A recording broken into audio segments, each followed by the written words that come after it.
Gawin ninyo ang lahat ng bagay ng walang tutol at pagtatalo, upang kayo'y maging ulirang mga anak ng Diyos, malinis at walang kapintasan sa gitna ng mga taong liko at masasama.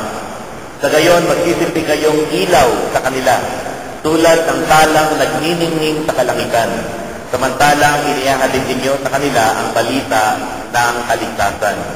Ang tulad po ni Pablo sa mga taga-Filipos, mula po dito sa chapter 1 hanggang chapter 4, ito po ay tumutukoy po sa isang tema lamang. At ang tema po rito is about joy. Joy in humility. Binigyan niya ang magandang halimbawa doon sa chapter 2 na ang ating Panginoong Jesucristo, bagamat siya'y Diyos, inalis niya ang katangian ng pagiging Diyos at siya'y namuhay bilang isang alipin dito sa lupa. At pinakita niya na dapat nating tularan ang ating Panginoon na ating ipinapahayag na siyang ating Panginoon ng ating buhay. Alam mo ba niya na ngayon po na pagtanto na yung palang joy ay manifestation po ito ng pag-ibig ng Diyos sa ating buhay. Ibig sabihin nun, kung meron tayong unconditional love, ito din ang effect sa atin ng joy. Hindi lang tayo basta masaya. Nagkakaroon ka rin ng tinatawag na unconditional joy. Pag sinabing unconditional, anuman ang sitwasyon sa iyong paligid, anuman ang nangyayari sa iyo, anuman ang sitwasyon at sino man yung iyong kaharap, hindi nawawala ang kagalakan. At yung kagalakan kong yun, nakakahawa. Isa doon, may mga tao pagkasama mo, nahahawa ka. Nahahawa ka sa kanyang kalungkutan, nahahawa ka sa problema niya, nahahawa ka doon sa mga pagrereklamo sa buhay. Alam mo ba ninyo kapag ang pag-ibig ng Diyos sa umapaw at meron kang kagalakan, hindi ka nagiging reklamador.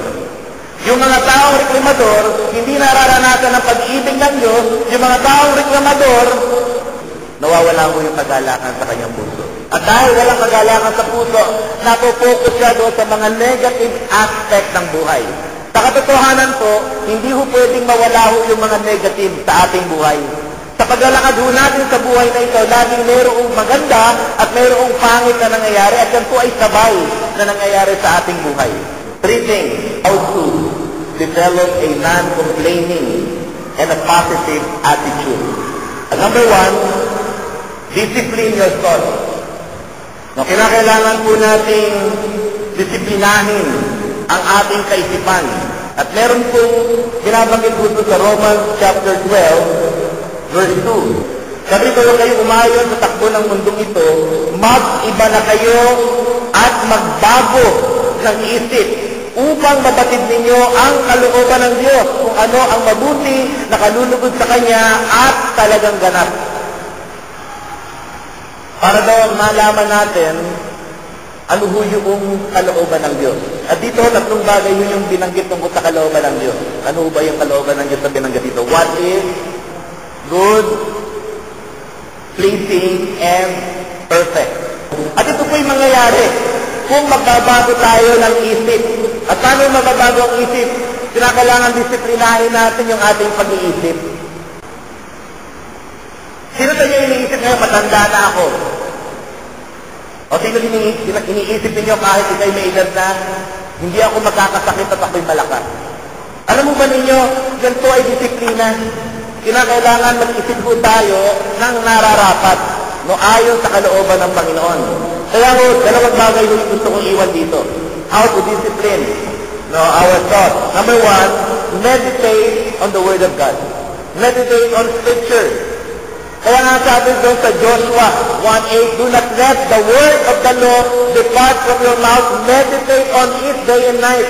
Kasi kapag minimeditate mo yung salita ng Diyos araw at gabi, at yun ang lumalabas sa bibig mo, meron po magandang benepisyo yun sa buhay mo.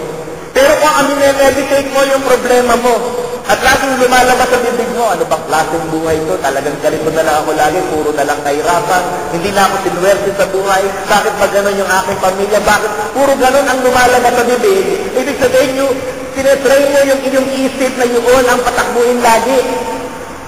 At hindi mo magbibigay na magandang bunga sa buhay ng tao kung ang iyong isip ay punong-puno ng mga sakit. Hindi ko sinasabing hindi natin nararanasan yung mga sakit. Pero do not meditate on your worries. Ang i-meditate mo yung mga pangako ng Panginoon. Kapag meron kang problema, totoo yun. Pero sabihin mo, Panginoon, meron akong problema, pero sabi mo sa iyong salita, then you start meditating on the Word of God.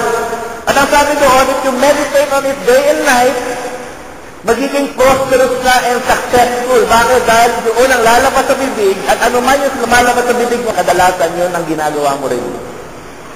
Kaya sa umaga pa lang, mag-meditate ka na. At sabi mo, since the day that the Lord has made, I will rejoice and be glad in it.